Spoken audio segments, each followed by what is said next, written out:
After LA and New York, the hottest event of the summer lands in Toronto? Damned global warming. I'm Chris Wolvie, the wrestling vlogger who always tells it like it is.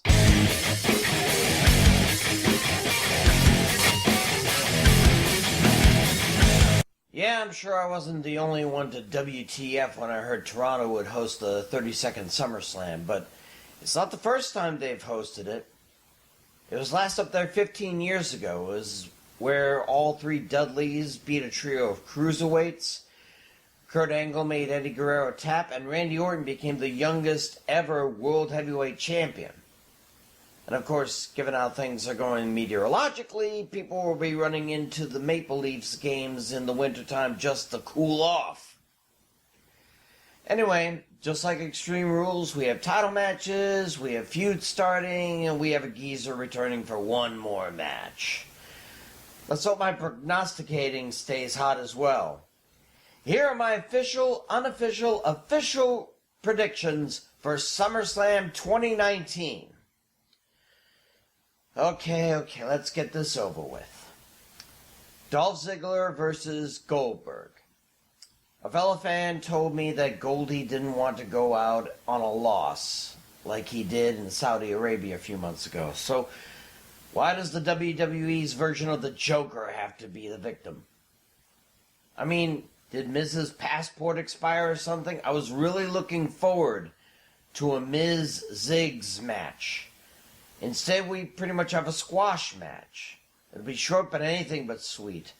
Dolph Ziggler, with any luck, you're last. Goldie, hang it up, please. Winner is Goldberg. Trish Stratus versus Charlotte Flair.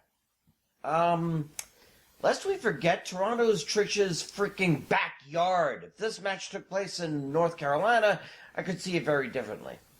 Let's face it though, both girls have a fair bit of rust on them, as neither of them have had a significant match since their last ones. But again, home field advantage goes to Ms. Stratusfaction, and the fans will riot if Trish doesn't win. I mean, I've never seen Canadians riot, so if they must, I'd love to see it, but they won't. Trish Stratus wins, though it will be a much longer match than Goldberg is in. Finn Balor versus The Fiend, Bray Wyatt. Speaking of rust, Bray hasn't been in the match since he and Matt Hardy lost the Raw tag titles so long ago. But him coming back as a demented Mr. Rogers just might save his career, unlike his former family member Harper. The real question here is, will The Fiend be countered by the Demon? Balor hasn't shown that he'll bring the Demon out, but that doesn't mean it isn't a last-minute decision.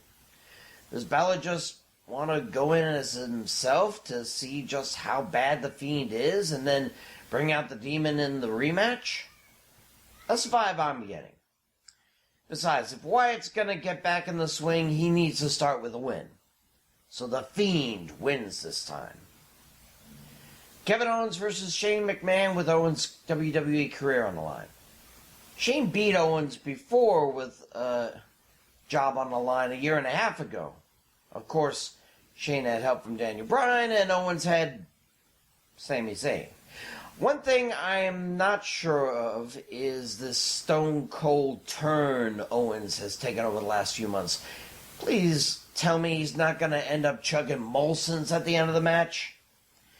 In any case, it's still many against one, as no doubt Shane will have at least Elias and possibly Drew McIntyre at his back. Of course, Shane being DQ'd will keep KO around, so they'll have to be careful. And the last word to describe Elias and McIntyre is careful. The ref will send him to the showers, leaving the so-called best in the world to suffer the second defeat in as many pay-per-views. Winner is Kevin Owens. There's no way he's quitting now. Cruiserweight title match. Drew Gulak defends against Oni Lorcan. Okay, if there's one cruiserweight I've been backing as of late, it's Lorcan. The man's racked up an impressive win-loss record, including the six-pack challenge on the last 205 Live. Now, don't get me wrong, Gulak's been impressive from day one-ish of the Cruiserweight division, and the fact that he finally got that ugly purple belt is a testament to his stick-to-itiveness. But Locan's going to give the guy a run for his money. Not saying Locan will win, just saying that this will be a good matchup that'll again be pushed to the kickoff show, I'm sure. Winner and still champ, Drew Gulak. AJ Styles defends the U.S. title in a rematch against Ricochet. Listen, I'm sure Ricochet has a long and healthy career in the WWE ahead of him. They just need to they just need to stop giving him title shots for a while. I mean, first multiple tag title matches with him and Aleister Black, and now he gets the U.S. title from Samoa Joe only to lose it to Styles. Give him a little more breathing room here. Let him work up to a solo WrestleMania match at the very least. Yeah, I called it that Ricochet would beat Joe, but only because Ricochet was standing in the stead of Rey Mysterio.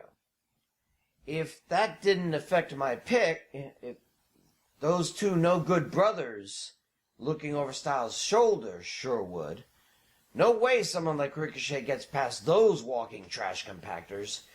Winner and still champ, AJ Styles. SmackDown Women's title match. Bayley defends against Ember Moon. I love Bayley. I really do. She may have been hinting at a heel turn as of late, but I can't see that happening. Then again, the best turns are the ones you don't expect, so... But I'm going to be rooting for Moon this time, because damn it, she deserves it. It's been a year and a half since she joined the main roster, and the title opportunities have been few and very far between. She was a dominating force in NXT, but she has yet to show that dominance on Raw or SmackDown. This is her time to, pun intended, eclipse the veterans of the WWE and finally show what a badass she is. Bayley, you will always rock to me, but fresh blood is needed for that blue belt. Winner and new champ, Ember Moon. Raw Women's title match. Becky Lynch versus Natalya. At least it's not Lacey Evans anymore. She can wallow in obscurity for a while for getting too big too fast. I'm just not too big on it being one of the old guard like Natty. Does she deserve a title shot? Of course, she earned it after all, but does she deserve another title reign? That I'm not convinced about. And before you shout, home field advantage, Toronto is not Natty's home. It's a few thousand miles west in the Canadian Rockies. The man, her home field is wherever the hell she wants. But you know, a cocky fighter versus a Canadian icon on Canadian soil for a title, and the icon knows a sharpshooter? Can someone say Toronto screw job? Not saying it happens, just saying it's not beyond the realm of possibility. In any case, Becky Lynch will retain, but at least Nat has a few more weeks outside of main event. Universal Championship rematch. Brock Lesnar versus Seth Rollins. I am so hoping this will be Brock's shortest Universal title reign yet. And I'm thinking it will be. After all, Brock beat the holy hell out of Rollins before their match at WrestleMania, and Rollins still became the Beast Slayer. I mean, sure, the beatings have been even more severe this time around, but as long as Rollins is cleared to compete, he'll go out there to shut Lesnar up one way or another. I'm thinking Rollins will get to know Suplex City pretty well. Not as well as John Cena learned a few years ago, but pretty damn close. Unlike Cena, however, Rollins is focused on the ring, focused on Lesnar, focused on giving Paul Heyman a front row seat to the ultimate nuking of Suplex City. Rollins, if you don't win, I'll incite a riot once you get back on American soil. Winner and new champ, Seth frickin' Rollins. Finally, WWE title match. Kofi Kingston versus Randy Orton. Now, this is a toughie. Back at WrestleMania, I didn't think Kofi deserved a WWE title shot, let alone think he would could beat Daniel Bryan, but I'll admit, he has impressed me over the last few months. I'm sure he would have faced Lesnar with the same tenacity had Lesnar cashed in Money in the Bank on him instead of Rollins, but Randy Orton has been primary title material for, 15 months when he won his first. 15 years, sorry. And the 15 years have just added to his tenacity, as has his 12 WWE and World title reigns since. Is Orton perched to start a new era at the same arena where it started? No. Just as the New Day was there to help Kingston get the title at WrestleMania, they'll be there to keep Orton on his toes so Kingston can keep the title for a while longer. Oh, I'm sure Kofi will lose before WrestleMania, but let the man shine for a little while longer. Winner and still champ Kofi Kingston. Those are my picks. Take him to the Scotty Bank, eh? I'm Chris Wolvie, the wrestling blogger who always tells it like it is. See ya.